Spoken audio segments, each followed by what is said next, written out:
Bonjour. Sainte Thérèse de l'Enfant Jésus, dans son livre qui s'appelle L'Histoire d'une âme, se demandait comment il se faisait qu'il y avait des milliers de personnes qu'elle voyait errer sur la terre, ne développant vraiment leur âme vers la vie spirituelle. Et elle se demandait mais comment cela se faisait-il alors que quelquefois la grâce de Dieu saisissait quelques personnes et la tirait vers le haut. Et puis, elle a donné cette analogie qui me semble tout à fait éclairante pour la vie de saint que je vais raconter aujourd'hui. Elle disait, dans le jardin de Dieu, là-haut, au ciel, il y a ce gazon gigantesque vert, et au milieu, planté, il y a des belles fleurs. Mais s'il n'y avait que des fleurs grandioses, alors on ne les verrait même plus. Et donc, le gazon permet de mettre en valeur les belles fleurs, et les belles fleurs elles-mêmes ne pourraient pas exister s'il n'y avait pas ce gazon. Ainsi est le jardin de Dieu.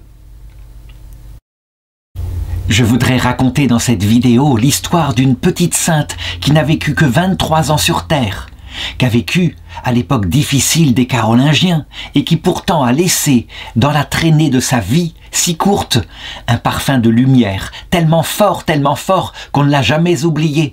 Elle s'appelait Sainte Maure, elle habitait dans la ville de Troyes. Et d'ailleurs, pour bien le signifier, le Seigneur a fait, après sa mort, quelques miracles qui sont un peu du genre de ce que je suis en train de dire. Pour signifier la grâce qui émanait de son âme, il a permis que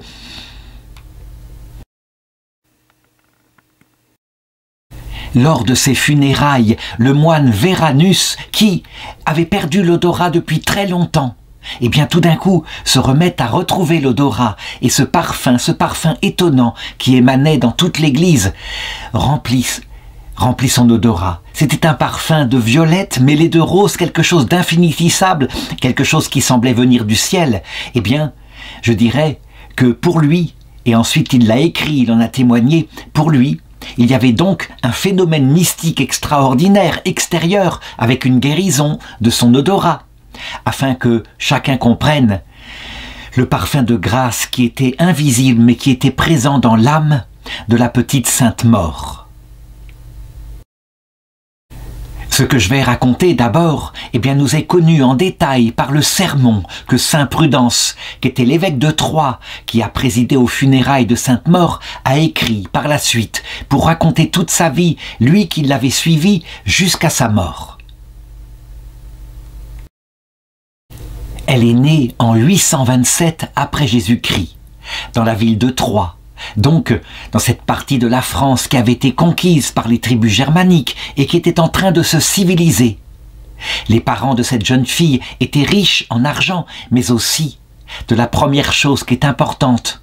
Ils lui communiquèrent la grâce, l'eau du baptême, et puis ensuite ils nourrirent la grâce du baptême en lui expliquant tout ce que Dieu avait fait pour elle.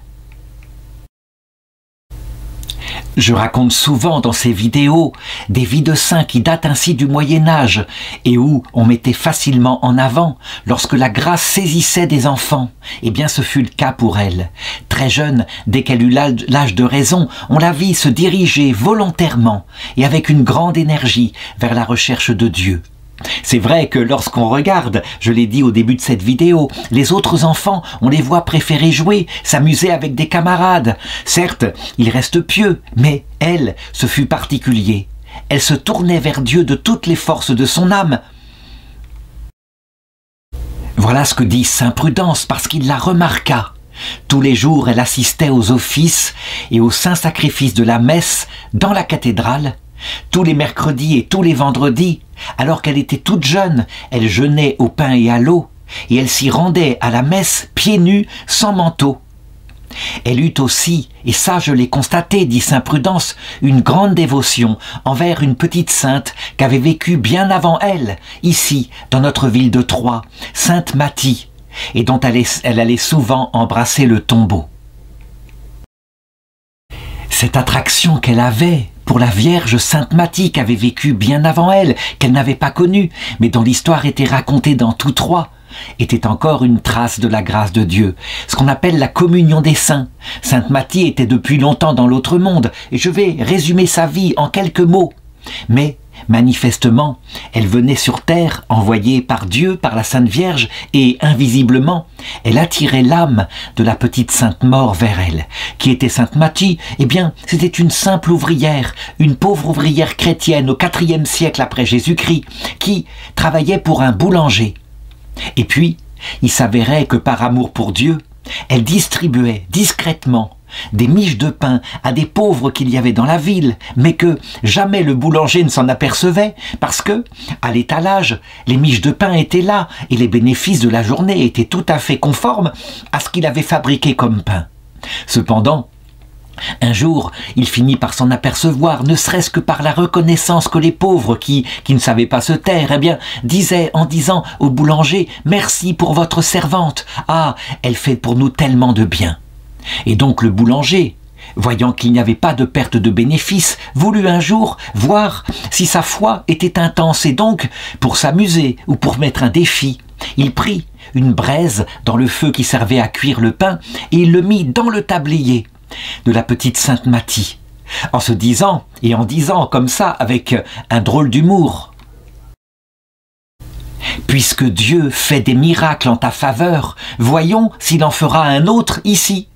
Et il s'attendait à ce que Sainte Mathie se mette à hurler, à sauter en l'air, et puis à éjecter le charbon ardent de son tablier. Eh bien, pas du tout. Elle était là, souriante, et elle sortit de son tablier, non pas le charbon ardent, mais des fleurs magnifiques, alors que nous étions en plein hiver. Et c'est ainsi que le patron, évidemment, se mit à respecter sa servante.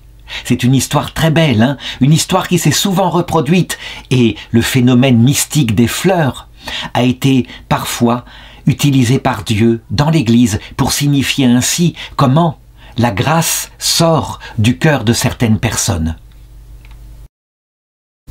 Cette petite sainte-là aussi était morte très vite, emportée par le ciel. Elle n'était sans doute pas faite pour rester sur la terre où il y avait trop de violence, et Dieu voulut préserver sa pureté.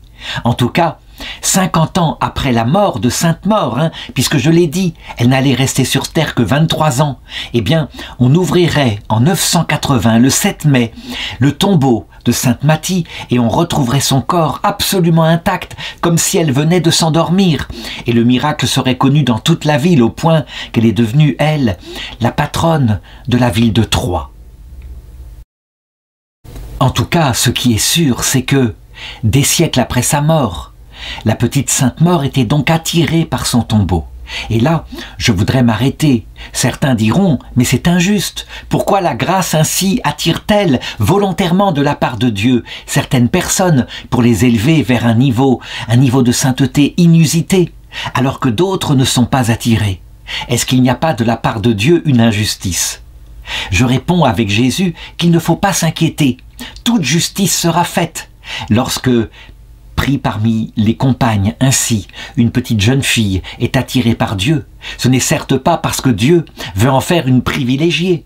Tous les êtres humains sont ses privilégiés, y compris ceux qui se dirigent vers la voie de la perdition. Il les rattrape, c'est certain.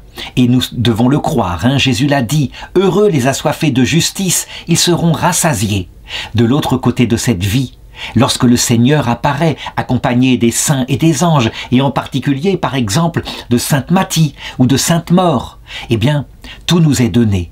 Et là, quelquefois, eh bien, nous rentrons dans la ferveur à ce moment, alors que nous l'avons négligé durant notre vie. Mais le Seigneur n'a pas été injuste, puisque, de cette manière-là, en nous ayant fait connaître un temps dans le désert, loin de lui, en nous ayant tout d'un coup manifesté l'eau vive, le parfum des fleurs, ce qui se passe dans la vie éternelle, eh bien, il provoque en nous un tel repentir que quelquefois, les personnes là atteignent à la même sainteté, la même pureté que Sainte Mathie ou Sainte Maure, dont je suis en train de raconter la vie. Il faut le croire, l'Esprit Saint, il prend son temps, il a le temps.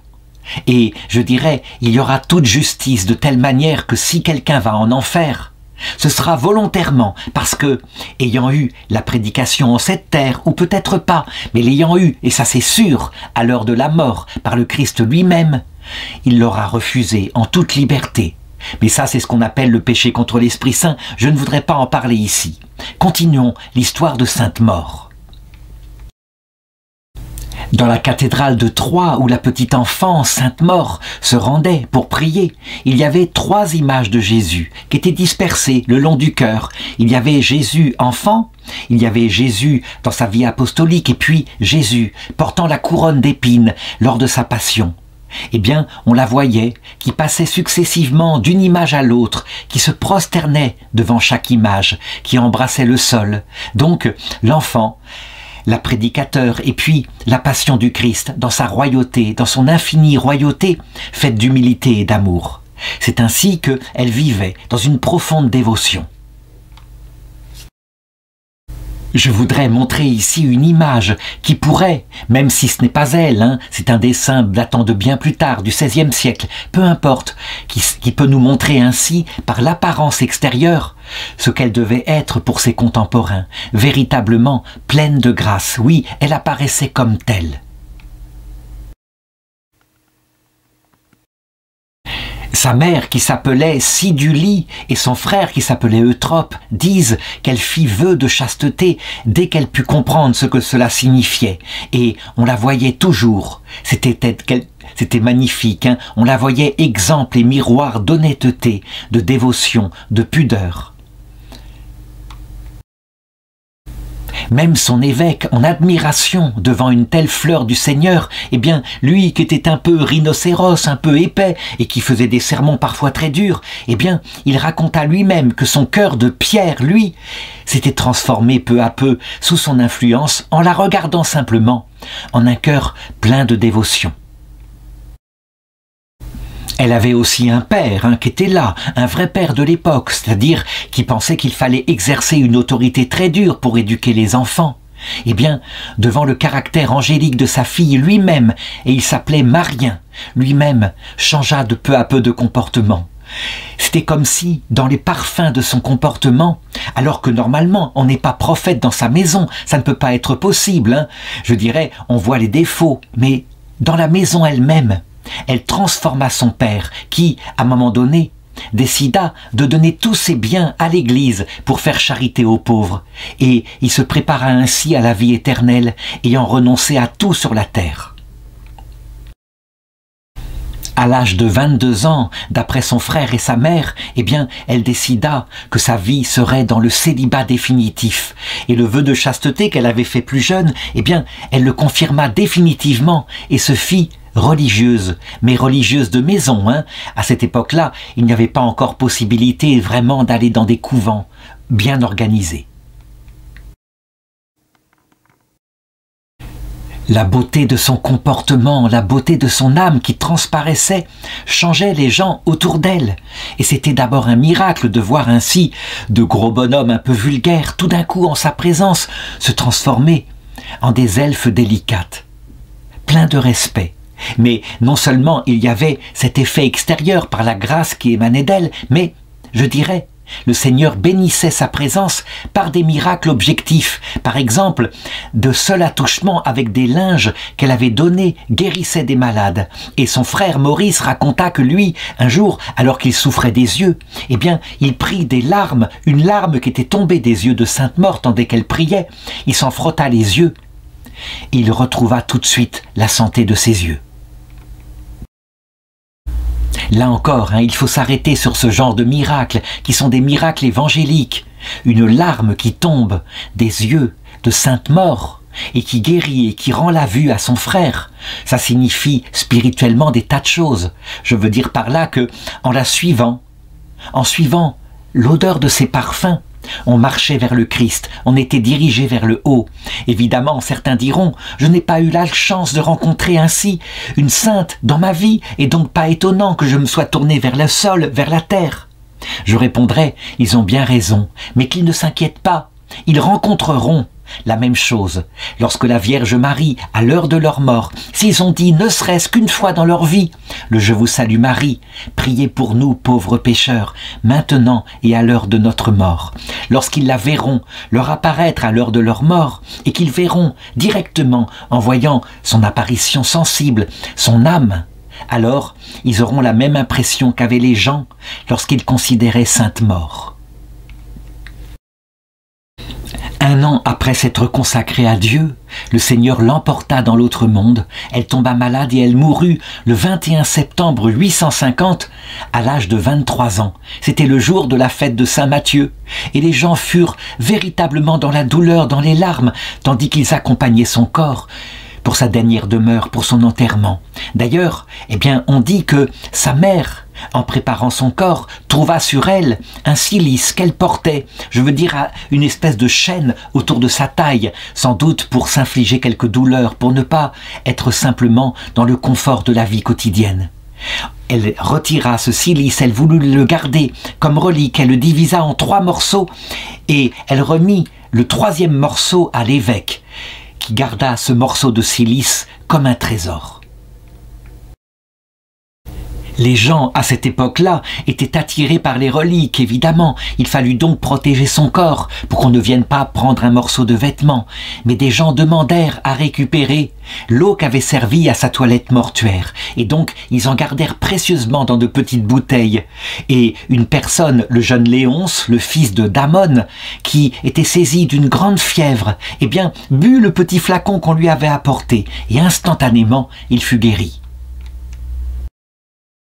Une jeune fille qui s'appelait Tessie, qui était atteinte depuis sa naissance par une tache de naissance sur le visage, qui faisait que son mari ne la trouvait pas belle du tout, et donc quelquefois la traitait mal.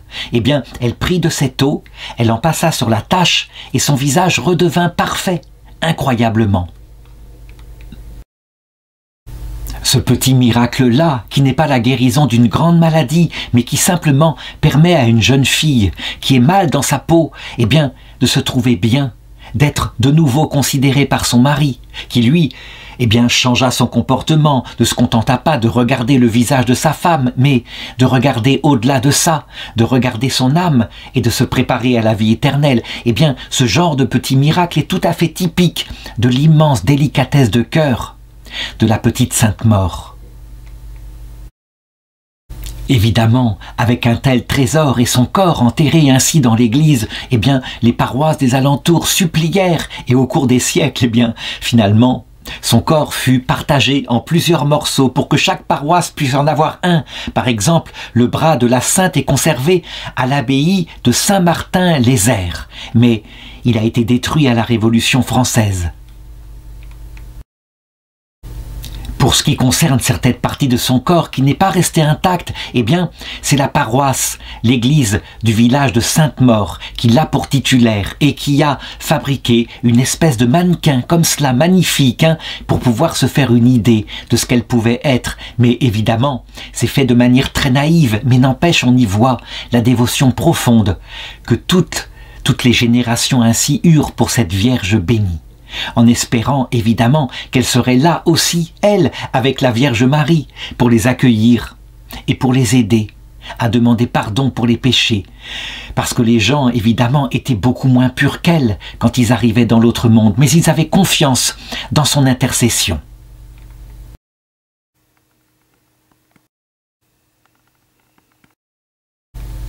En 1865, on ouvrit le cercueil, qui était un cercueil gallo-romain, un sarcophage, où avait été enterrée Sainte Maure, en présence de l'évêque Monseigneur Ravinet et du prince et de la princesse de Faucigny-Lucinge. Ils se rendirent compte qu'à l'intérieur, il n'y avait presque plus rien, tout simplement parce que il y avait un trou et on pouvait passer sa main dans le cercueil, ce qui fait qu'au cours de l'histoire, des gens pieusement avaient essayé de récupérer des petits morceaux de son corps pour les emporter chez eux, pour avoir quelques reliques,